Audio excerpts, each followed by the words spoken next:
नमस्कार आप सभी को। आज की वीडियो में नॉरसेट मेंस से पहले ये आखिरी वीडियो आप लोगों के लिए डाल रही हूँ और इसमें जो प्रीवियस ईयर में जितने भी सिनेरियो बेस्ड क्वेश्चंस आए हैं मैंने कंबाइन करके डाले हैं।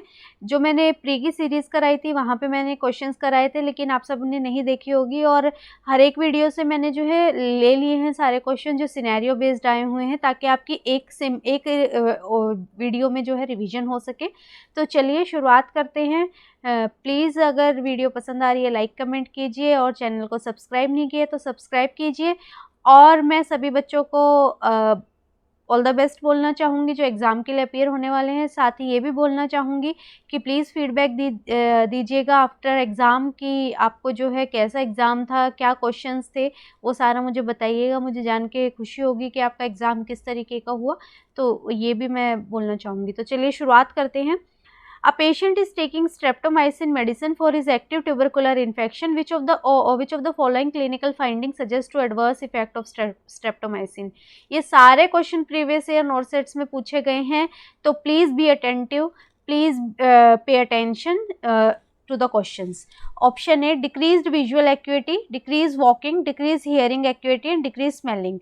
Streptomycin है, streptomycin क्या करता है? 8th cranial nerve, 8th cranial nerve हमारी कौन सी होती है? वेस्टिबुलोकोक्लियर होती है। तो जो वेस्टिबुलोकोक्लियर है उसको डैमेज करता है। Vestibulocochlear nerve is responsible for hearing functions, तो इसीलिए ये क्या होगा? Decrease hearing acuity is the correct answer. Next, isolation and quarantine is widely used in present scenario during pandemic covid. Which of the following option best describe both terms? Quarantine और isolation क्या होता है? सिर्फ एक चीज़ का ध्यान रखिए, कोविड-19 में आपने दोनों टर्म सुनी होंगी, क्वारंटीन में है, आइसोलेशन में है। क्वारंटीन का मतलब होता है कि जो हेल्दी इंडिविजुअल उसके कांटेक्ट में आए होंगे जिसको डिजीज है, उनको क्या करते हैं? Maximum incubation period of the disease तक जो है वो आइसोलेटेड रखते हैं। मैक्सिमम इंक्यूबेशन पीरियड का क्या मतलब है कि इतने इंक्यूबेशन पीरियड क्या होता है कि जब डिजीज अपना फर्स्ट सिम्टम दिखाती है, उस जब माइक्रो ऑर्गेनिज्म हमारे बॉडी में एंट्री करता है और डिजीज अपना फर्स्ट सिम्टम दिखाती है, उसको बोलते हैं इंक्यूबेशन पीरियड। तो डिजीज का जो मैक्सिमम इंक्यूबेशन पीरियड है उस पीरियड तक जो है उन बंदों को हम क्वारंटीन में रखते हैं जो कि जो इन्फेक्टेड है उससे कांटेक्ट में आए हों, ये देखने के लिए कि उनमें तो सिम्टम्स नहीं आ रहे हैं। तो this is the main difference कि quarantine is for healthy people who are contacted to the infected people. तो क्वारंटीन का यही मतलब है कि जो हेल्दी पीपल हैं जिनका कांटेक्ट हुआ है इन्फेक्टेड पीपल से, उनको हम maximum incubation period of the disease कि जब तक वो मैक्सिमम अपने सिम्टम्स दिखा देगी तब तक हम आइसोलेटेड रखते हैं ताकि वो दूसरों को ना फैलाए। ठीक है, कोविड-19 में ऐसा ही हुआ था, कांटेक्ट ट्रेसिंग कर रहे थे कि किस किस से कांटेक्ट हुआ है, उन सबको हम क्या कह रहे थे? क्वारंटीन में रहने की सलाह दे रहे थे। तो ये क्वारंटीन का मतलब है। Next, which of the following colour code is used for emergent case in triage system? ये किसी भी तरीके से क्वेश्चन आ सकता है, कोई सिचुएशन दी हुई हो सकती है, लेकिन ये इस तरीके से क्वेश्चन जो है नॉरसेट में पहले पूछा गया है। तो ट्रायज में जो इमरजेंट होता है वो रेड होता है, ग्रीन होता है कि वेट कर सकते हैं, पेशेंट को माइनर इंजरी है, रेड के बाद येलो आता है कि येलो में क्या है? पेशेंट अंडर ऑब्जर्वेशन होता है थोड़ी सी देर, जो पहले एमरजेंट को शिफ्ट करके फिर येलो फिर ग्रीन, और ब्लैक का मतलब होता है जो डिसीज्ड पेशेंट है जिनकी डेथ हो गई है वो है ब्लैक वाले कंडीशन में आते हैं। तो जब भी कभी ये डिजास्टर होता है तो सबसे पहले कैटेगराइज कर लेते हैं, रेड वालों को फटाफट शिफ्ट करते हैं, इमरजेंट केयर की जरूरत होती है, followed by yellow, then green, then diseased. वहाँ पे क्या करते हैं? कलर कोडिंग कर देते हैं पेशेंट के हैंड पे और उसी के अकॉर्डिंग जो है पूरी टीम वर्क करती है ताकि जिसको जल्दी बचाने का हो उसको जल्दी बचाया जा सके। ठीक है, next, a patients blood pressure is 152/86, what is the pulse pressure? ये क्वेश्चन आते हैं, निकालना होता है, आपकी स्किल यही टेस्ट हो रही है कि आपको निकालना आ रहा है या नहीं आ रहा है। स्किल का मतलब ये नहीं है कि आप 6 लाइन पढ़ेंगे तब आंसर करेंगे। स्किल आपकी न्यूमेरिकल्स में देख सकते हैं, वो स्किल आपकी वो फिगर बेस्ड क्वेश्चन दे के देख सकते हैं कि आपको पता है कि ये किस चीज़ में यूज़ होता है या नहीं है। तो मैं अभी इस वीडियो के कमेंट सेक्शन में जो मैंने प्रीवियसली इंस्ट्रूमेंट वाली जो इमेज बेस्ड क्वेश्चंस कराए थे उसका लिंक डाल दूंगी ताकि आप जो है उसको देख लें अगर नहीं देखी है तो, क्योंकि इमेज बेस्ड क्वेश्चंस भी आएंगे, वो भी आपकी स्किल ही टेस्ट कर रहे हैं एक तरीके से, ठीक है। तो स्किल से ये बिल्कुल ही ना समझें कि स्किल का मतलब 6 लाइन का क्वेश्चन है, 5 लाइन का क्वेश्चन है। स्किल का मतलब किसी भी स्किल वो हो सकती है, आपकी डोज कैलकुलेशन हो या आपकी बर्न एरिया कैलकुलेशन हो, वो भी सब आपके स्किल में इंक्लूडेड होते हैं, ठीक है। तो यहाँ ब्लड प्रेशर इतना है, तो पल्स प्रेशर क्या होगा? पल्स प्रेशर का फॉर्मूला पता होना चाहिए। Pulse pressure is systolic minus diastolic BP. 152 minus 86, then it is 66. So A is the correct answer. Simply formula में put करके आप निकाल लेंगे. Next, after removal of NG tube, it can be discarded in which color of bag? अगर paper में पक्का जरूर जरूर जरूर क्वेश्चन आता है बायोमेडिकल वेस्ट मैनेजमेंट से, आपको जो है सेग्रीगेशन ऑफ द वेस्ट जानने के लिए, तो इस तरीके से पूछ लेते हैं, तो प्लेसेंटा किस में जाएगा? जो ह्यूमन एनाटॉमिकल पार्ट्स हैं, ठीक है, ह्यूमन बॉडी के पार्ट्स हैं, या फिर जो ड्रेसिंग्स हैं, ठीक है, जो ड्रेसिंग मटेरियल है वो सारा किस में जाता है? येलो में जाता है। और सिर्फ ये याद रखिए कि जो प्लास्टिक होगा, प्लास्टिक सारा किस में जाएगा? रेड में जाएगा। तो एनजी ट्यूब क्या है? प्लास्टिक की है, तो आफ्टर कटिंग जो है वो रेड में जाएगी। ब्लैक में जो है जर्नल वेस्ट जाता है, नॉट मेडिकल वेस्ट। और ब्लू होता है जिसमें कि वाइल्स जाती हैं, हार्ड बॉक्स होता है ये, जिसमें कि एम्प्यूल्स वगैरह जाती हैं। तो 90% जो है चांसेस हैं कि बायोमेडिकल वेस्ट से आपसे क्वेश्चन पूछा जाएगा एग्जाम में, ठीक है। तो यहाँ पे ए करेक्ट आंसर होगा एनजी ट्यूब का। प्लेसेंटा का पूछा जाएगा या किसी भी बॉडी पार्ट का पूछा जाएगा कि एम्पुटेशन हुई है पेशेंट की, तो किस बैग में जाएगा? तो वो जाएगा येलो में, ठीक है। यहाँ पे प्लास्टिक है, plastic always will go into red bag, A. Next, what is the most common complication of fracture in first 24 hours? इस तरीके से क्वेश्चन आया हुआ है। अगर इसी को सिनेरियो बेस देखें तो इस तरीके से पूछ सकते हैं कि पेशेंट का जो है फ्रैक्चर हुआ है, पेशेंट लेटा हुआ है, nurse will monitor for which complication? तो सबसे मेन कॉम्प्लिकेशन होती है फैट एम्बोलिज्म। फैट एम्बोलिज्म क्या होता है कि जो बोन होती है उसके अंदर जो फैट ग्लोब्यूल्स होते हैं उनका प्रेशर बहुत ही हाई प्रेशर में होते हैं, और जब बोन टूटती है तो चांस होते हैं कि फैट ग्लोब्यूल हाई प्रेशर से लो प्रेशर यानी बाहर ब्लड स्ट्रीम की तरफ निकल जाएं और वो क्या कर ले? एम्बोलाई बना ले, जिसकी वजह से फैट एम्बोलिज्म के चांसेस होते हैं। और ये उन लोगों में ज़्यादातर होते हैं जिनमें कि क्या रहता है, जो यंग एज के लोग होते हैं, क्योंकि उनमें जो ये अंदर जो फैट का जो प्रेशर होता है बोन में अंदर वो ज़्यादा होता है कंपैरेटिव टू एल्डर। तो किसी भी तरीके से क्वेश्चन पूछ लें, आपको पता होना चाहिए फैट एम्बोलिज्म के चांसेस होते हैं यंग एज में ज़्यादा होते हैं, लॉन्ग बोन्स में ज़्यादा होते हैं। अगर लॉन्ग बोन टूटती हैं तो ये चीज़ ध्यान रखनी है, ठीक है। Next, in tuberculin test endurance of erythema of the result can be interpretation should be done. Mantoux test किस लिए होती है? एक्टिव ट्यूबरकुलर इन्फेक्शन देखने के लिए, प्लस प्रेवलेंस अगर हमें देखना है तो उसके लिए भी जो है मोंटॉक्स टेस्ट जो है वो करते हैं।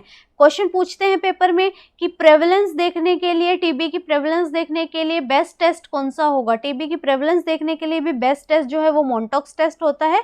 प्रेवलेंस का क्या मतलब होता है? Old plus new cases. तो जो लोग टीबी नेगेटिव भी हो, मतलब जिनको लंबे समय से थोड़े टाइम पहले टीबी हुई थी, ठीक हो गए थे, उनका भी अगर आप ट्यूबरकुलिन टेस्ट करेंगे वो भी पॉजिटिव आ सकता है, ठीक है। तो this is not the confirmatory test, ये टेस्ट करते हैं हम ट्यूबरकुलर इन्फेक्शन जानने के लिए। तो प्रेवलेंस के लिए भी ये टेस्ट होता है, ठीक है। अगर दूसरे तरीके से पूछ रहे हैं कि प्रेवलेंस देखना है कौन सा करेंगे, कम्युनिटी ओरिएंटेड क्वेश्चन है, तो वो भी ट्यूबरकुलिन टेस्ट होगा। और इसका रिजल्ट कब देखते हैं? 48 से 72 आवर्स, और जनरली अगर और बेटर देखना है after 72 hours, but this is the cut off range, ठीक है। तो बी राइट आंसर होगा। Next, a physician prescribed an iron injection to the patient. On duty officer, which technique would it better apply to prevent backflow of the injection? हमेशा iron injection jet track method का use करते हुए करते हैं। Jet track में क्या होता है कि जो स्किन है, ठीक है, स्किन को होल्ड करके थोड़ा पीछे की तरफ खींचते हैं और फिर इंजेक्शन देते हैं और फिर स्किन को छोड़ देते हैं, ताकि वो एक जो है प्रिवेंटिव लेयर की तरह एक्ट कर सके और इंजेक्शन बाहर ना निकले। तो Z track technique is the correct answer. Next, dusky hue of vestibule and anterior vaginal wall visible at 8th week of pregnancy is known as. सीधा क्वेश्चन है लेकिन स्किल टेस्ट हो रही है कि आपको पता होना चाहिए।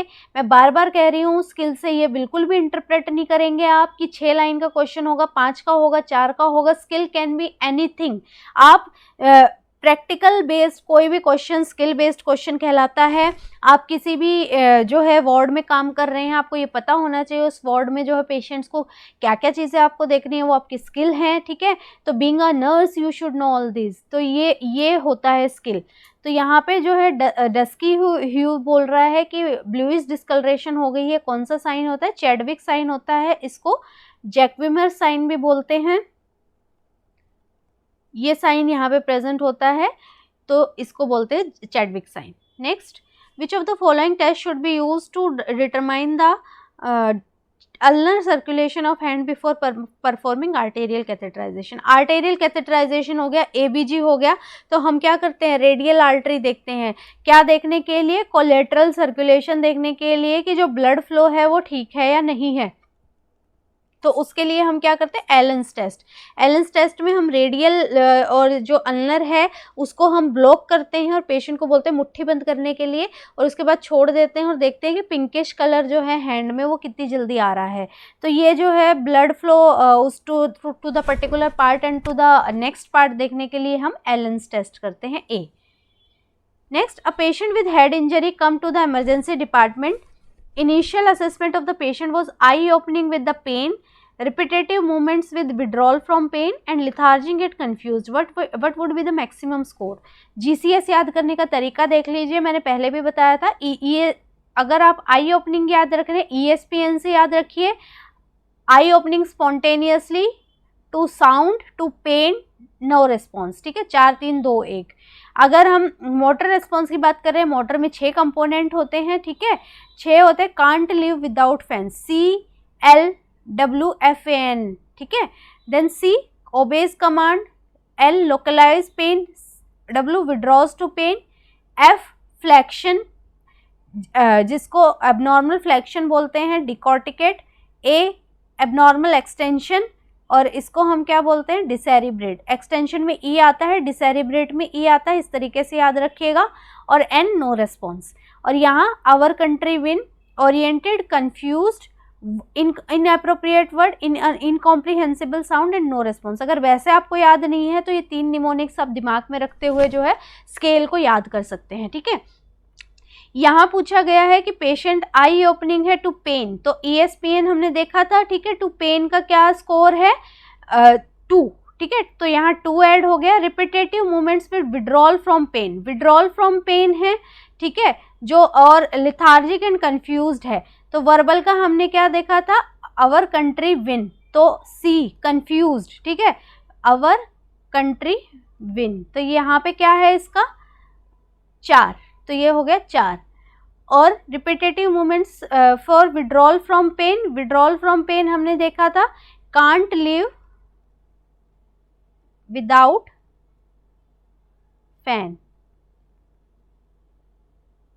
इसको 6 5 और ये 4, तो ये 4 4 8 और 2 10, तो इस तरीके से 10 स्कोर आ गया। इसके लिए आपको GCS याद होना जरूरी है बच्चों, तो इसीलिए जो है मेरे ख्याल से आपको GCS याद होगा। जिसको नहीं है वो अपने निमोनिक्स ध्यान में रखे और उस टाइम पे लिख के देख ले फटाफट, और निमोनिक्स से आपका स्कोर जो है वो आ जाएगा। तो यहाँ 10 है score. Next, a patient developed pernicious anaemia after total gastrectomy surgery, which of the following medication would be prescribe to prevent complication of this patient. अब जो है पर्नीशियस अनीमिया है, पर्नीशियस अनीमिया में क्या होता है? विटामिन B12 की deficiency हो जाती है। और पर्नीशियस अनीमिया गैस्ट्रेक्टमी के बाद क्यों हो रहा है? क्योंकि विटामिन B12 के एब्जॉर्प्शन के लिए स्टमक में आके जो है विटामिन B12 इंट्रिंसिक फैक्टर के साथ कंबाइन होता है, प्लस गैस्ट्रिक जो जूसेस हैं उनकी प्रेजेंस इसको जरूरी होती है। फिर ये आगे जाके कहाँ पे इसका एब्जॉर्प्शन होता है? इलियम में, इसका टर्मिनल इलियम में एब्जॉर्प्शन होता है। लेकिन उसको एब्जॉर्ब होने के लिए, आगे जाने के लिए इंट्रिंसिक फैक्टर और गैस्ट्रिक जूसेस की ज़रूरत है। जब गैस्ट्रेक्टमी हो गई है तो ये दोनों ही चीज़ नहीं प्रेजेंट होंगी, ठीक है, क्योंकि स्टमक में रिलीज होता है इंट्रिंसिक फैक्टर और स्टमक में ही गैस्ट्रिक जूसेस हैं, तो दोनों ही चीज़ ना होने के कारण जो विटामिन B12 के एब्जॉर्प्शन है वो नहीं होगी, इसीलिए लाइफ लॉन्ग क्या देना पड़ेगा, विटामिन B12 इंजेक्शंस देने पड़ेंगे उसकी कमी को पूरा करने के लिए। तो डी राइट आंसर होगा।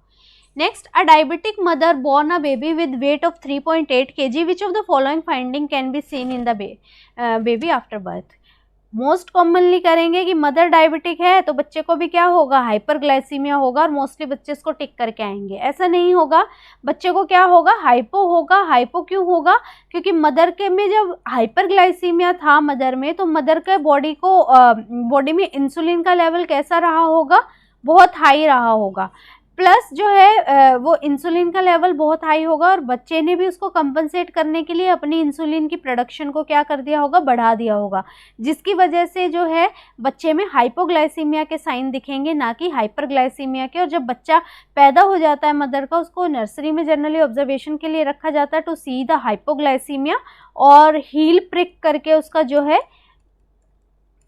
RBS टेस्ट किया जाता है, रैंडम ब्लड सैंपल। ठीक है, next, Mr. Babita is not being able to get pregnant. Mrs. Babita not able to being pregnant because despite having frequent unprotected sex for 1 year, visited to the clinic with her husband. Then after initial examination, doctor asked to her husband about childhood history. Which of the following finding caused the infertility to the couple? एक couple है जिसमें female को जो है कोई दिक्कत नहीं है, मेल से जो है डॉक्टर किस बीमारी की हिस्ट्री पूछेंगे जो कि इनफर्टिलिटी को लीड कर सकती है, measles, mumps, rubella, tetanus.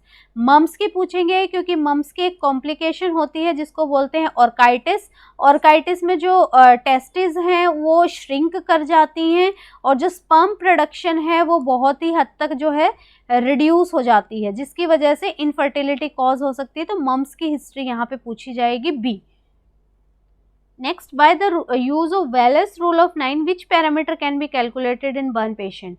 Wallace rule of 9 है वो क्या बताता है आपको, बॉडी सरफेस एरिया बर्न बताता है, जिसमें हम कैसे कैलकुलेट करते हैं, फेस एंड नेक को जो है वो 9% दिया जाता है।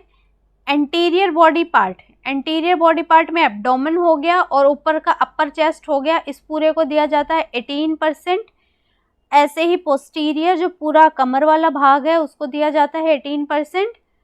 बोथ आर्म्स, और दोनों हाथों को एंटीरियर पोस्टीरियर मिला के 9% ईच, मतलब दोनों हाथों का हो गया 18%। बोथ लेग्स 18% ईच, मतलब कि 36% हो गया। और जो पेरिनियम होता है उसको देते हैं 1%। ये याद करना जरूरी है, पेपर में क्वेश्चंस आ जाते हैं कि पेशेंट का फलाना फलाना भाग जल गया है तो कितना परसेंटेज ऑफ बॉडी एरिया जो है बर्न है, तो डी राइट आंसर होगा यहाँ पे। Next, a 19 months old visited to pediatric clinic with his parents on the assessment which clinical finding is normal? अब जो है 19 महीने का बच्चा है तो कौन सी फाइंडिंग नॉर्मल है? देखिए, जो एंटीरियर फोंटेनल है, आगे वाला फोंटेनल है, वो कैसा होता है, डायमंड इन शेप होता है और 1.5 साल पे क्लोज होता है। जो पोस्टीरियर फोंटेनल होता है वो ट्रायंगुलर इन शेप होता है और 1.5 महीने पे क्लोज होता है। ठीक है, तो अब 19 महीना है, 19 महीने में दोनों एज सरपास हो गई हैं तो दोनों फोंटेनल क्लोज होने चाहिए, यही नॉर्मल फाइंडिंग होगी, तो बी करेक्ट आंसर होगा। Next, in a patient lumbar puncture procedure is going on duty nursing officer which position would be given to the patient to facilitate this procedure? Lumbar puncture procedure के लिए कौन सी position देते हैं? हमेशा इस तरीके से शी शेप्ड पोजीशन देते हैं, जिसको हम फीटल पोजीशन भी बोलते हैं या सी शेप पोजीशन भी बोलते हैं, ताकि जो स्पेस है उसको अच्छे से एसेस किया जा सके। तो यहाँ पे ये पोजीशन है, ये पेशेंट लेग फ्लेक्स, नी टच कर रहे हैं एब्डोमेन को, हेड जो है वो चिन फ्लेक्स है, चिन टच कर रही है चेस्ट को, तो ये फीटल पोजीशन है, सी शेप, ए आंसर है। Next, cerebral tissue perfusion if the blood pressure is इतना एंड आईसीपी इतना। सीपीपी का फॉर्मूला होता है mean arterial pressure minus ICP. ठीक है, तो पहले मीन आर्टेरियल प्रेशर निकालेंगे हम। मीन आर्टेरियल प्रेशर का फॉर्मूला है diastolic BP plus 1/3 systolic minus diastolic.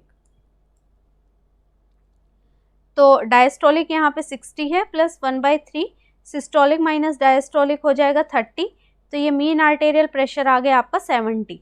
तो CPP हो जाएगा 70 माइनस 18 दैट इज 52। ठीक है, तो फॉर्मूला याद होना चाहिए, इजीली निकल जाएगा। आपकी स्किल कैलकुलेशन की चेक हो रही है यहाँ पे। ठीक है, तो बी राइट आंसर होगा।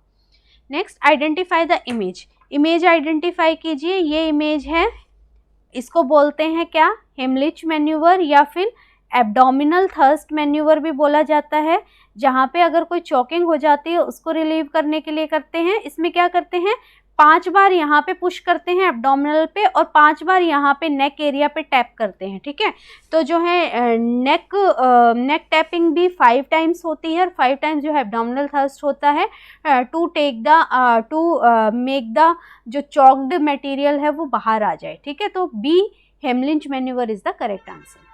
Next, all are the sign of separation and descent following delivery except lengthening of umbilical cord, uterus become firm and globular, uterus decrease in abdomen and gush of blood। यहाँ पे जो है जब placenta separate होता है cord लंबी हो जाती है, यस। जो यूट्रस है वो फर्म और ग्लोबुलर हो जाता है, यस। गश ऑफ ब्लड भी प्रेजेंट होता है। यूट्रस डिक्रीज नहीं करता है एब्डोमेन में, डिक्रीज नहीं करता है, यूट्रस थोड़ा सा राइज होता है क्योंकि कॉन्ट्रैक्शन से वो सख्त हो जाता है। तो ये करेक्ट आंसर होगा, बाकी सारे ठीक हैं तो वो इनकरेक्ट आंसर है, क्योंकि यहाँ पे हमें एक्सेप्ट बताना था, तो C is the right answer.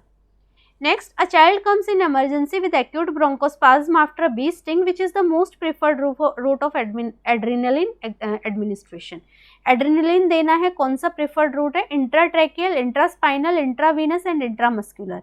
सबसे बेस्ट रूट अगर बात करें तो इंट्रामस्कुलर रहता है, क्योंकि एकदम से देना होता है, आईवी लाइन तब तक लगाएंगे, उससे पहले ही क्या करता है IM जो है पेशेंट को दे दिया जाता है। तो डी करेक्ट आंसर होगा इन इमरजेंसी डिपार्टमेंट की अगर बात कर रहे हैं तो। ठीक है,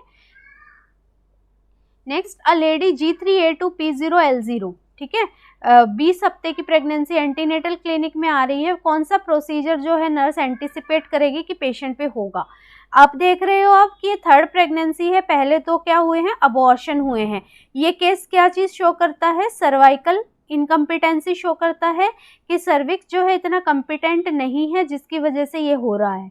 तो जब सर्विक्स कम्पिटेंट नहीं होता उस केस में क्या करते हैं, सर्वाइकल एनसर्कुलेज करते हैं, जिसको क्या भी बोलते हैं, मैकडोनाल्ड्स एंड शिरोड्सकर प्रोसीजर। इसमें सर्विक्स के अराउंड जो स्टिच लगा देते हैं ताकि सर्विक्स जो है बढ़ते हुए यूट्रस का वेट ले सके, और जो स्टिच है वो 37 वीक के बाद ओपन करते हैं ताकि तब तो हम बेबी मैच्योर हो गया डिलीवरी कर सकते हैं। तो ये उस केस में करते हैं जहाँ फ्रीक्वेंट अबॉर्शन की हिस्ट्री होती है, यूट्राइन इनकम्पिटेंसी की हिस्ट्री होती है। Next, a nurse is caring a patient in the ward. While transferring the patient from one ward to another, nurse forgot to raise side rails. In between, the client falls on the floor and get multiple leg fracture. In this condition, nurse may liable for। यहाँ पे उसने क्या किया है, अपनी job पे negligence किया है, मतलब उसको पता है कि क्या है कि पर्टिकुलर एक्ट तो वो कर रही है, लेकिन उस एक्ट में ही उसने पर्टिकुलर प्रिकॉशंस नहीं ली जिसके चलते इंजरी हुई है, वो होता है नेग्लिजेंस। माल प्रैक्टिस का मतलब है कि वो ऐसा मतलब प्रैक्टिस ही गलत कर रही है जिसकी वजह से पेशेंट को नुकसान हो गया है, जैसे दवाइयाँ गलत टाइम पे देना, प्रेस्क्रिप्शन ना फॉलो करना, वो सारा आता है माल प्रैक्टिस में। नेग्लिजेंस में आता है कि कर तो रही है लेकिन करते हुए कोई चूक कर रही है जो कि उसको नहीं करनी चाहिए थी, जिस वजह से पेशेंट को इंजरी हो गई। तो ये दोनों इस तरीके से अलग होते हैं, तो यहाँ पे ए राइट आंसर होगा। Next, a 65-year-old burn patient came into emergency department. According to rule of 9, his burnt surface area 64% burn है। What is the burn percentage of perineal area? Perineal area की burn percentage कितनी होती है, 1% होती है, तो D right answer होगा। Next, a 38-week pregnant woman admitted in labor. On duty nurse knows the right sequence of mechanism of labor. Right sequence के लिए आप इस निमोनिक्स का यूज कर सकते हैं, एडफिकियर। यहाँ पे E होता है एंगेजमेंट, D होता है डिसेंट, F होता है flexion, I for internal rotation, C for crowning, E for extension, R for restitution, and then E for external rotation. तो यहाँ पे ये कौन सी सीक्वेंस है, D वाली सीक्वेंस है। आपको ये स्टेप्स याद करने होंगे, इस तरीके से आप याद रख सकते हैं। Next, a baby admitted in the ICU on ventilator support via 4 mm ET tube which suction catheter should be used. हमेशा जो सक्शन कैथेटर होता है वो ETT का जो साइज होता है इंटू 2 से मल्टीप्लाई करते हैं, वो सक्शन कैथेटर नेजोगैस्ट्रिक ट्यूब या ओरोगैस्ट्रिक ट्यूब का वही साइज होता है। तो यहाँ पे है 8 फ्रेंच आ जाएगा 4 को 2 से मल्टीप्लाई करके। और इसके लिए हम क्या करते हैं, ET ट्यूब का साइज जानने के लिए एज डिवाइडेड बाय 4 + 4 इस फॉर्मूले से हम ET ट्यूब का साइज निकालते हैं, और जितना साइज आता है उसे 2 से मल्टीप्लाई करते हैं, वो होता है कि कितने फ्रेंच का हमें सक्शन कैथेटर यूज करना है। तो A। Next, which of the following pulse used for further assessment of unconscious adult client during resuscitation. Adult client है तो उसकी रिससिटेशन के लिए कौन सी पल्स का यूज करते हैं, हमेशा कैरोटिड पल्स का देखते हैं। तो यहाँ पे जो है A राइट आंसर होगा, carotid pulse. Next, during doctor prescribed KCl to the child, what is the best intervention to administer KCl except. Potassium chloride दे रहे हैं तो बेस्ट इंटरवेंशन क्या रहेगी, एक्सेप्ट पूछा है। Bolus diluted in NS under monitoring of ECG measuring urine output. अब जो है KCl दे रहे हैं तो इसको कभी भी never ever should be given bolus, क्योंकि बोलस क्या कर देता है, ये कार्डियक चेंजेस करता है, कार्डियक डिसरिदमियास कर देगा, तो सीवियर जो है कार्डियक प्रॉब्लम होने के चांसेस होते हैं। बोलस कभी भी नहीं देते, हमेशा डाइल्यूटेड देते हैं। तो KCl कभी भी, आप भी कभी प्रैक्टिस कर रहे हैं, बोलस मत दे देना KCl, पेशेंट मर जाएगा, ठीक है। तो बोलस नहीं देना है, तो A राइट आंसर होगा। Next, a patient admitted in ward on bed rest, on duty nursing officer instruct the patient to move with the help of trapeze bar because it prevents. Trapeze bar का जो ऊपर बार लगे होते हैं उनको पकड़ के उठने के लिए बोलते हैं, क्योंकि ये क्या प्रिवेंट करता है, शेयरिंग प्रिवेंट करता है। जो शेयरिंग फोर्स होती है जो कि क्या कर सकती है कि आपकी मसल्स को इंजर कर सकती है, उस जो patient long time bed rest पे हैं उनमें बोन भी कैसी होती है, डीमिनरलाइज्ड होती है, मस्कुलर वीकनेस भी होती है। तो इसलिए जो शेयरिंग फोर्स है उसको अवॉइड करने के लिए बोलते हैं कि ट्रेपीज बार का यूज़ करते हुए उठो। तो A करेक्ट आंसर होगा। Next, a patient admitted in hospital with abdominal distension, normal vital signs, lower leg oedema और swelling, but during supine position jugular vein distend कर रही है और विजिबल है इंस्पेक्शन पे। ये साइन क्या शो कर रहे हैं, राइट साइडेड हार्ट फेलियर के साइन शो हो रहे हैं। Which sign indicate to extra cellular fluid overload, except पूछा गया है, ठीक है। Extended jugular vein, normal vital sign, oedema and peripheral oedema. Except है तो नॉर्मल वाइटल साइंस इस केस में नहीं होते हैं, ठीक है, वाइटल्स भी डीअरेंज्ड होते हैं, तो यहाँ पे normal vital sign is not present in this case, तो B राइट आंसर होगा।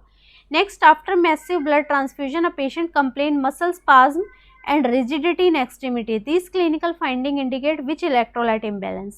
मैसिव ब्लड ट्रांसफ्यूजन का मतलब है 24 घंटे में हम 10 पैक्ड सेल जो है ट्रांसफ्यूज कर देना, उसको मैसिव ब्लड ट्रांसफ्यूजन बोलते हैं।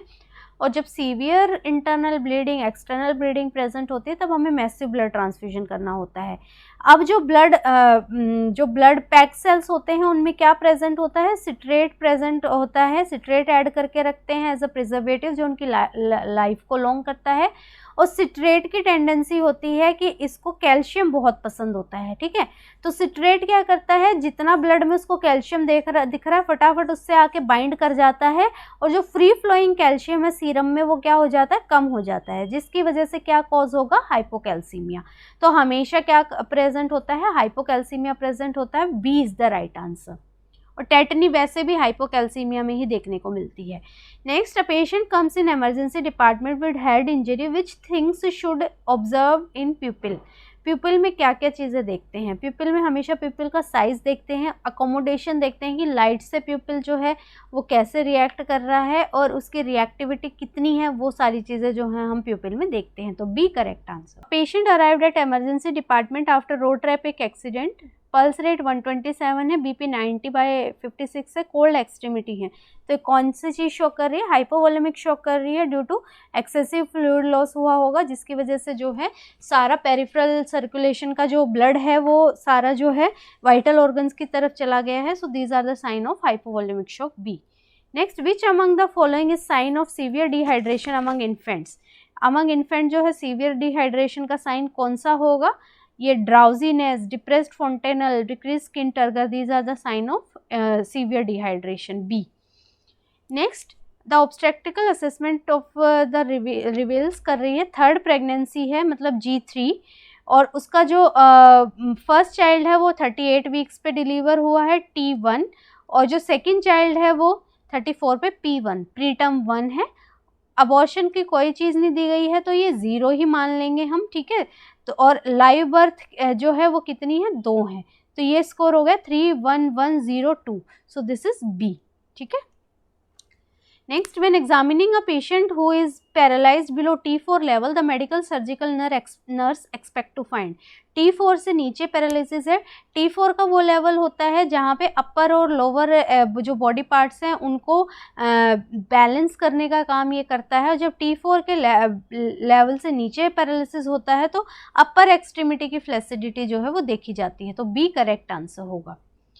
Next, the infant has undergone VP shunting procedure. On assessment, how will you assess the sign of increased ICP?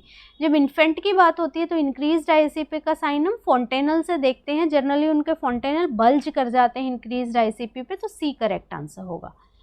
Next, when serum bilirubin rises on third and fourth day है, मतलब 72 hours से ऊपर हो गया है, तो ये कैसा जॉन्डिस होता है, फिजियोलॉजिकल जॉन्डिस होता है, नॉर्मल जॉन्डिस होता है, तो इसको क्या बोल देंगे, फिजियोलॉजिकल जॉन्डिस बोलेंगे। अगर 24 आवर्स के अंदर हो रहा है then it is known as pathological jaundice.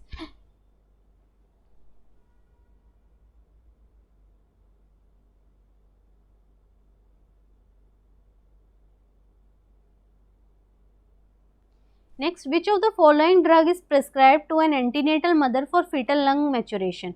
Fetal lung maturation generally 34 weeks पे होती है, 34 वीक्स के बाद होती है। अगर किसी की प्रीटर्म डिलीवरी होने की संभावना है 34 वीक्स से पहले, तो बच्चे के लंग्स इतने मैच्योर नहीं हो पाते कि वो एक्सपेंड कर पाए, सांस ले पाए, इसीलिए हम बोलते हैं कि प्रीटर्म डिलीवरी को क्या करते हैं, अवॉइड करने की कोशिश करते हैं।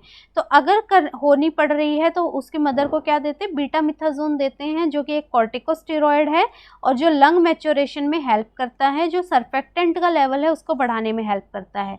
ब्रोमोक्रिप्टिन उस केस में देते हैं जहाँ पे हमें मिल्क प्रोडक्शन को रिड्यूस करना होता है, जैसे बेबी नहीं है और मदर को एक्सेसिव ब्रेस्ट जो है सिक्रीशंस हो रही हैं, तो उस कंडीशन में।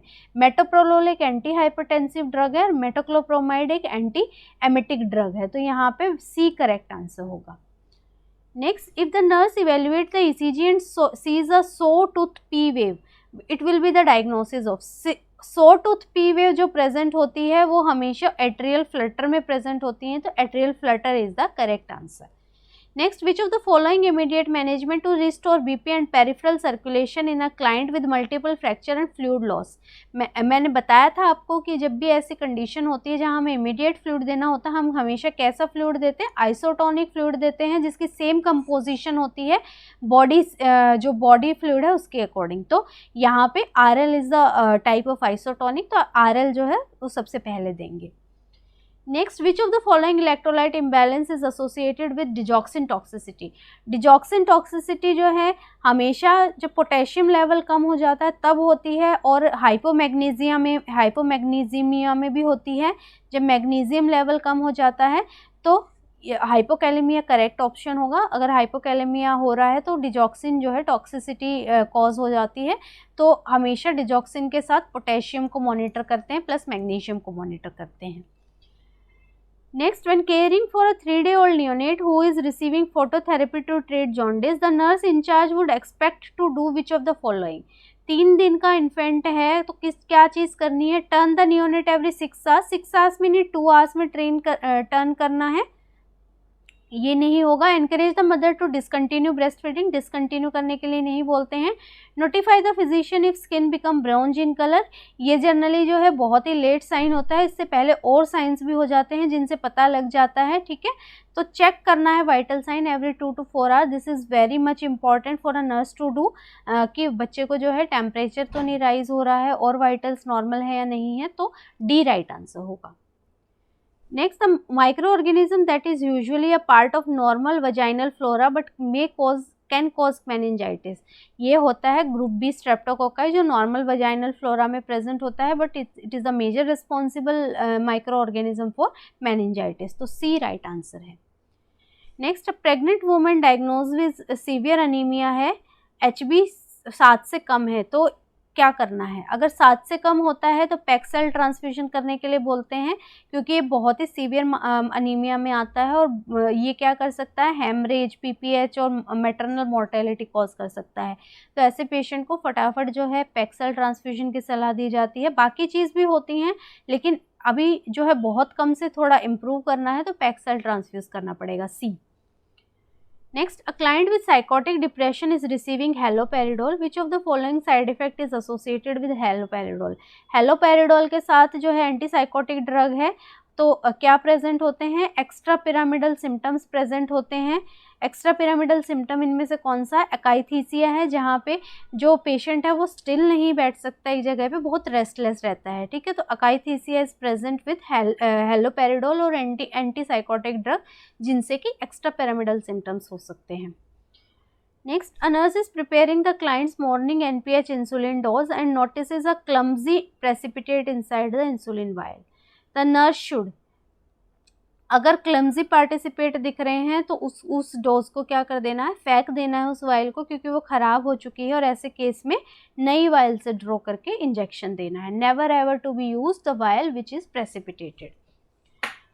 Next, glutaraldehyde is used widely as a cold sterilant to disinfect a variety of heat sensitive instrument. Give the example. Glutaraldehyde उन चीज़ों में यूज़ होता है जहाँ पे कैमरा यूज़ होता है ना, ये कैमरे को ख़राब नहीं करता। तो ग्लूटरैल्डिहाइड लेप्रोस्कोपिक इंस्ट्रूमेंट्स में या फिर एंडोस्कोपिक इंस्ट्रूमेंट में जहाँ स्कोप्स यूज़ होते हैं, उनको साफ करने के लिए ग्लूटरैल्डिहाइड का यूज़ किया जाता है, C. Next, choose the correct statement regarding ECG changes in hyperkalaemia. Hyperkalaemia की बात हो रही है। हाइपरकैलेमिया में क्या प्रेजेंट होता है? फ्लैट P वेव होती है, टॉल T वेव होती है, ठीक है। और हाइपोकैलेमिया होता है तो T वेव फ्लैट होती है जनरली। तो this is the finding which is present in hyperkalaemia: flat P wave, prolonged PR interval, widened QRS complex and tall T wave. मैं बहुत फास्ट करा रही हूँ ताकि आपका टाइम ज़्यादा वेस्ट ना हो और फटाफट आप जो है दूसरी चीज़ों पे स्विच कर सकें, ठीक है। और इनकी मैंने डिटेल्ड एक्सप्लेनेशन पहले बहुत दे रखी है, लेकिन अभी आपको फास्ट रिवीजन, क्विक रिवीजन की ज़रूरत है, इसलिए जो है फास्ट मैं क्वेश्चंस को ले रही हूँ, ठीक है। What are the characteristic finding with regard to CSF after a lumbar puncture? Bacterial meningitis है। अगर बैक्टीरियल मेनिंजाइटिस होता है तो CSF पहली बात तो जो क्लियर होता है वो क्लाउडी हो जाता है, ठीक है, और प्रोटीन्स उसमें बढ़ जाते हैं और ग्लूकोज को बैक्टीरिया खा जाता है, जिसकी वजह से ग्लूकोज का लेवल उसमें कम होता है। तो ए करेक्ट आंसर है, जो कि हमारी फाइंडिंग्स को जस्टिफाई कर रहा है, ठीक है। Next, which is the correct placement of simple oxygen mask? इनमें से कौन सी करेक्ट प्लेसमेंट है? नाक और मुंह जो है पूरा कवर होना चाहिए और अच्छे से जो है सील होना चाहिए ताकि ऑक्सीजन बाहर ना निकले। तो यहाँ पे जो करेक्ट प्लेसमेंट है वो बी वाले मास्क की है, इसकी, ठीक है। Next, after RTA the patient brought into emergency department after massive blood transfusion which electrolyte imbalance? पहले पूछा था टेटनी होती है, टेटनी किससे होती है? हाइपोकैल्सीमिया से, और मैंने बता दिया था रीज़न कि क्यों हाइपोकैल्सीमिया होता है, तो ए राइट आंसर होगा। Next, the trainee nurse is helping the assigned nurse who is providing care to kidney transplant patient. The nurse ask about the type of isolation. देखिए, कुछ पेशेंट ऐसे होते हैं जिनको हमसे खतरा होता है या बाहर वाले लोगों से खतरा होता है, कुछ पेशेंट ऐसे होते हैं जिनसे हमें खतरा होता है, ठीक है। तो जो किडनी ट्रांसप्लांट वाले पेशेंट है ये कैसे होते हैं? Immuno compromised. इनको दूसरों से खतरा होता है क्योंकि इनकी इम्यूनिटी इतनी लो है कि ये एकदम से बीमारी पकड़ जाते हैं। तो यहाँ पे इनको कैसे रूम में रखते हैं? पॉजिटिव प्रेशर रूम में ऐसे पेशेंट्स को रखा जाता है जहाँ पे बाहर का कुछ जो है वो अंदर एंटर ना कर पाए। तो ए राइट आंसर होगा। A patient with RTA comes in emergency department need resuscitation. Which cannula is least preferred? ऐसा कैनुला लगाएंगे, RTA का केस है जिसका बोर मोटा होगा क्योंकि ब्लड भी देना होगा, लार्ज फ्लूइड देना होगा। 22 गोज जो कि ब्लू इन कलर होता है, सबसे छोटा कैनुला होता है और इसको अवॉइड करते हैं। तो यहाँ पे लीस्ट प्रीफर्ड पूछा गया है, दैट इज 22। मोस्ट प्रीफर्ड अगर इनमें से होता तो वो 16 होता, ठीक है, क्योंकि सबसे मोटे बोर का कैनुला यूज करते हैं। Next, a patient is unconscious. The nurse is going to take sterile urine sample. Which technique is to be used? हमेशा sterile urine sample कभी भी हम उसको open नहीं करते हैं, जो कि closed chamber होता है कैथेटर यूरिनरी बैग का. हमेशा इसके लिए हम क्या करते हैं, स्टेराइल सिरिंज लेते हैं और नीडल एस्पिरेशन, जो कैथेटर है उसको थोड़ी देर के लिए हमने क्या किया, बांध दिया ताकि यूरिन इकट्ठा हो जाए, फिर इस जगह को क्लीन करके यहाँ से एस्पिरेट करते हैं. ठीक है, तो ये है with needle aspiration. Next, a patient has been suffering from gall bladder disease. Cholecystectomy हुई है और जो है ये इस तरीके का जो स्टोन निकला है, तो ये कौन सा स्टोन है? This stone is calcium oxalate stone. इसी तरीके के होते हैं कैल्शियम ऑक्जिलेट के स्टोन. ये देखिए आगे, कैल्शियम के स्टोन इसी कलर के होते हैं, लाइट ब्राउनिश कलर के. स्ट्रोवाइड स्टोन जो है वो वाइट कलर के होते हैं. यूरिक एसिड स्टोन आपको हल्के ग्रीनिश कलर के दिखेंगे. सिस्टीन स्टोन जो है वो बहुत चिकने टाइप के स्टोन दिखाई देंगे. तो यहाँ कैल्शियम स्टोन है ये जो आपको इमेज में दिखाई दिया, oxalate, calcium oxalate. Next, when teaching a client with peripheral vascular disease about foot care, what a nurse should include in the instruction? Peripheral vascular disease हैं, इनको जनरली क्या होता है कि पेरिफेरी में ब्लड सप्लाई नहीं होती, इसलिए अगर चोट लग जाती है तो वो घाव बन जाते हैं, एम्पुटेशन तक बात पहुंच जाती है. तो फुट केयर इनके लिए सबसे ज़्यादा ज़रूरी है. ऐसे ही डायबिटीज़ के केस में भी फुट केयर ज़रूरी है, क्योंकि वहाँ पे भी वो क्या करता है, पेरिफेरल न्यूरोपैथी कॉज करता है. तो avoid using cornstarch on the feet, ये ठीक बात है. Avoid using a nail clipper to cut the nails. Then avoid wearing canvas shoes and avoid wearing cotton socks. यहाँ पे जो है कौन सी इंस्ट्रक्शन इंक्लूड करनी है कि कॉटन सॉक्स भी पहननी है. नेल क्लिपर की जगह जो है वो सॉफ्ट गर्म पानी में भिगो के हल्के छोटे नेल कटर से काटने के लिए बोलते हैं. और कॉर्न स्टार्च जो है वो यूज़ कर सकते हैं ड्राइनेस के लिए. तो यहाँ पे कैनवस शूज़ नहीं यूज़ करने हैं, क्योंकि जो कपड़े के शूज़ होते हैं उनमें पसीना ज़्यादा आता है, और पसीना आने से यहाँ पे क्या हो सकता है, स्किन एब्रेशन हो सकती है. तो इसलिए इनको बोलते हैं कि कैनवस शूज़ अवॉइड करो to prevent the skin abrasion. Next, which of the following anti-tubercular medication has its side effect of pinkish orange urine color? Pinkish orange urine color इनमें से रिफेम्पिन कॉज करता है. और इसको कैसे लेते हैं, एम्प्टी स्टमक लेते हैं. हमेशा पेशेंट को सलाह बताते हैं कि आपका यूरिन इस कलर का आएगा, तो घबराने की बात नहीं है. तो बी राइट आंसर होगा. The patient with MRSA, methicillin resistant Staphylococcus aureus, which is very communicable in nature, admitted in medical ICU. The nurse has to provide colostomy care. Which PPE the nurse should use? अब यहाँ पे जो है MRSA का patient है, तो कौन सा सारी प्रिकॉशंस यूज़ करेंगे, ग्लव्स, गाउन, मास्क. और ऐसे पेशेंट्स को हम कहाँ रखते हैं, या तो आइसोलेशन में रखते हैं या कोहार्ट पेशेंट्स के साथ.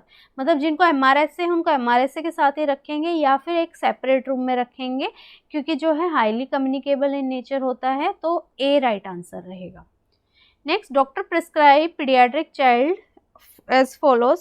50 ml fluid transfused over 10 minutes. Drop rate 15 ml per hour है. तो 30 मिनट में कितना फ्लो रेट होगा? ठीक है, बस टाइम बदला है, फ्लूइड वही है 50 ml. जो फ्लो रेट का फॉर्मूला वो लगाएंगे. Total fluids to be infused 50 ml, drop factor 15 और time in minutes 30.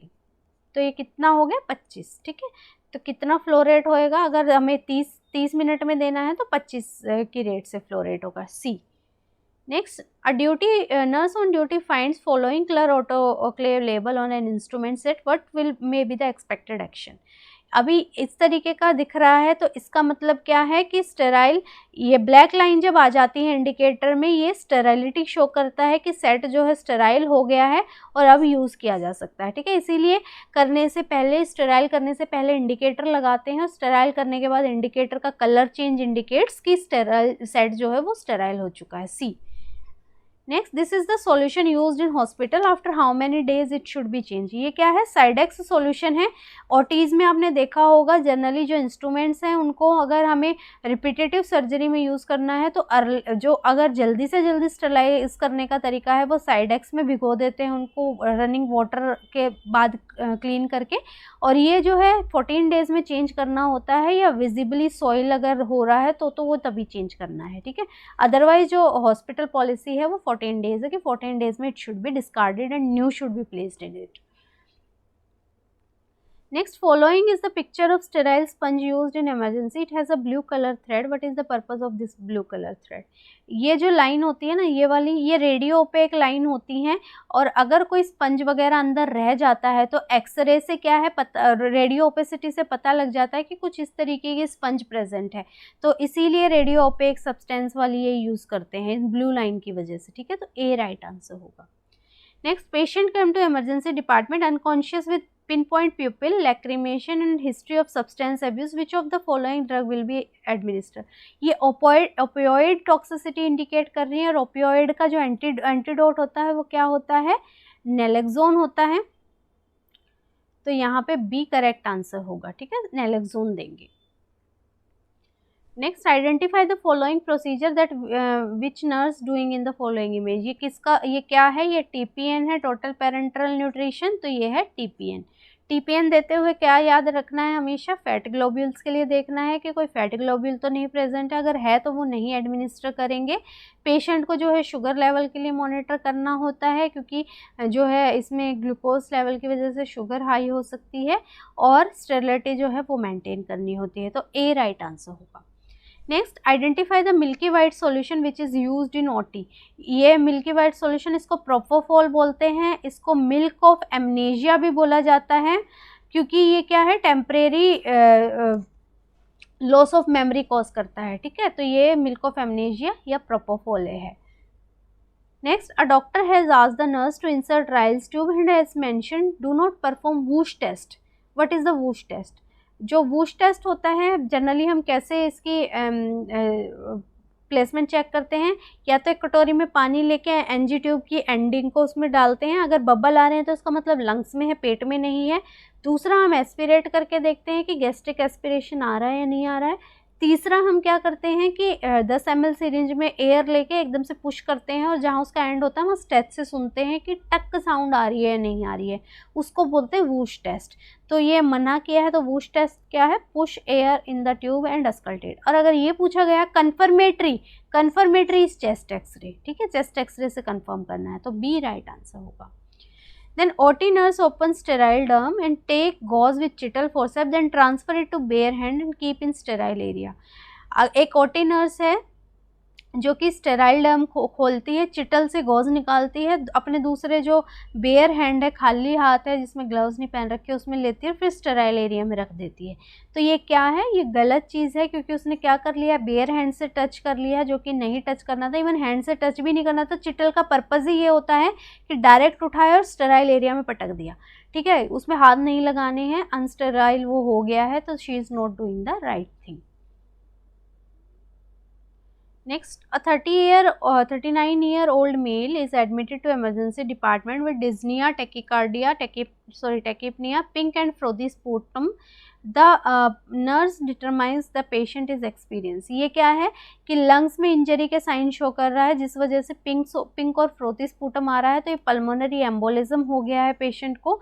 So for this the patient should be assist. Cor pulmonale क्या होता है, कोर पल्मोनियल होता है जब लंग में जो है ब्लड ओवरफ्लो होता है राइट वेंट्रिकुलर फेलियर की वजह से, जिस वजह से जो है डिजीज कॉज होती है, तो डी कोर पल्मोनियल है। यहाँ पे ये साइन है फ्रोथी स्पूटम पल्मोनरी एम्बोलिज्म के, सी।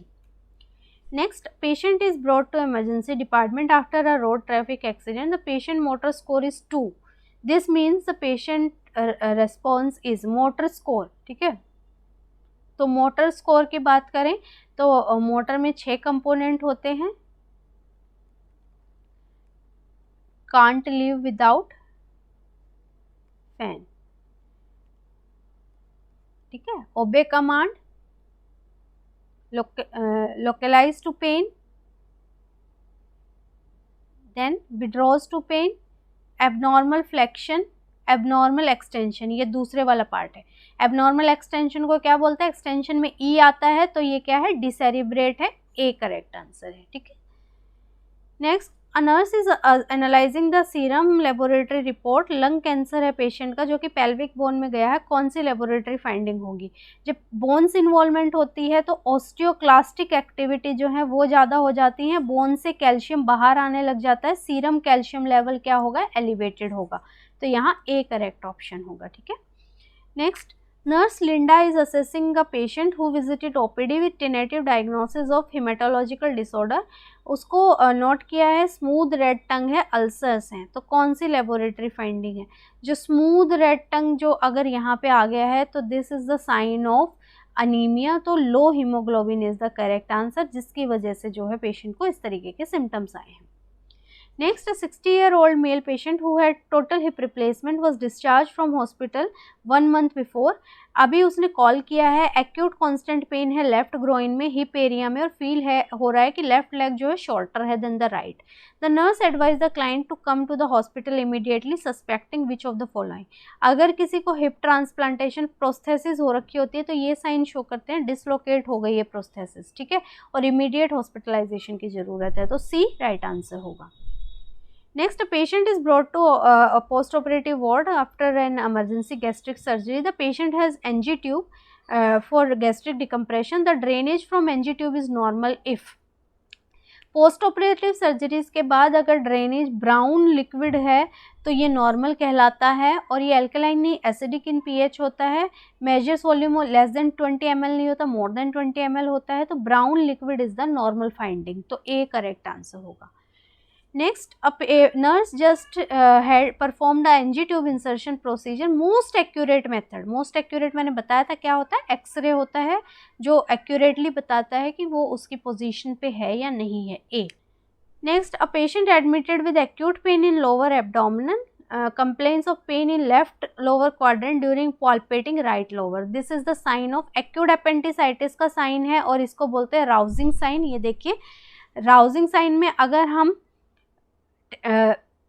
लेफ्ट लोअर क्वाड्रेंट को पाल्पेट करते हैं तो पेशेंट को यहाँ पे दर्द फील होता है राइट क्वाड्रेंट में, और उसके अलावा मैकबर्नीज साइन भी होता है कि यहाँ पे अगर हम लोअर इशियल स्पाइन से अम्बलिकस तक एक लाइन ड्रॉ करते हैं तो उसके मिड पॉइंट से थोड़ा इशियल स्पाइन की तरफ जो है ये वाला पॉइंट मैकबर्नी पॉइंट होता है, और इस एरिया में जो है पेन अगर प्रेजेंट है पाल्पेशन पे उसको बोलते हैं McBurney sign. This is also appendicitis.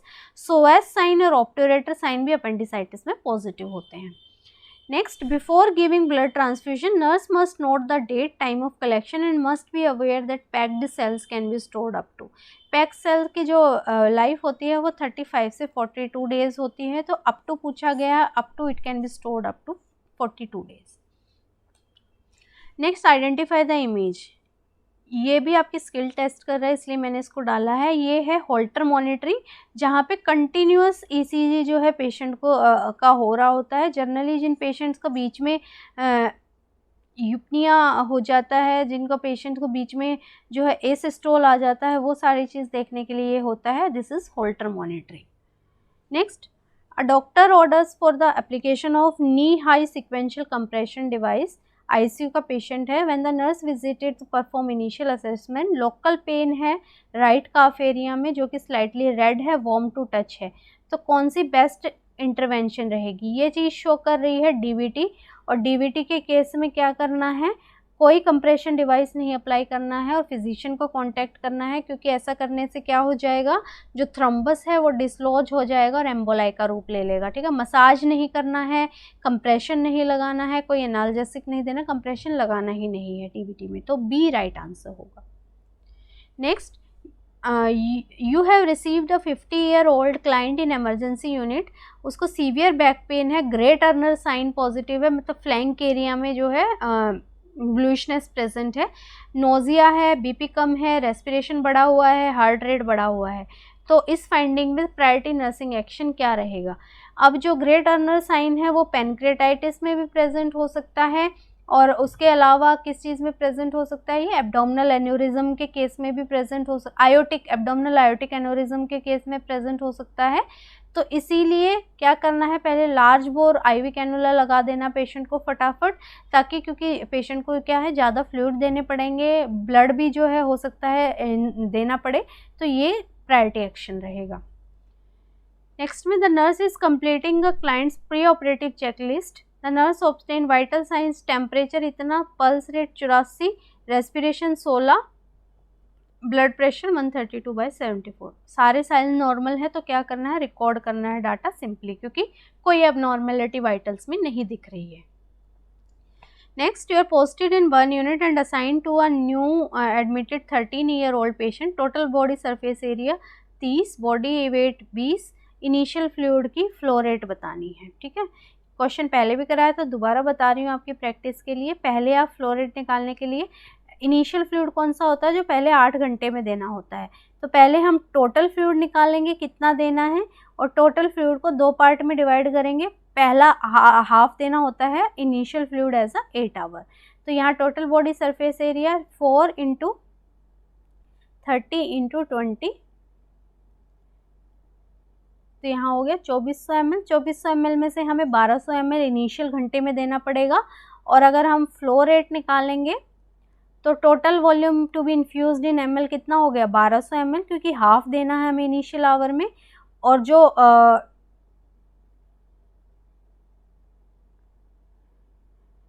1200 ml देना है हमें, और सिंपली हम इसको क्या है 8 × पर आवर की बात है तो सिंपली 8 से डिवाइड करेंगे। ठीक है, अगर मिनट में होता तो हम इसको 60 से मल्टीप्लाई करते, तो 150 ml पर आवर जो है हम इसको देंगे।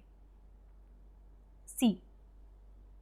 Next, while assessing the characteristic of dialysate outflow, the patient for peritoneal dialysis, the nurse appears cloudy.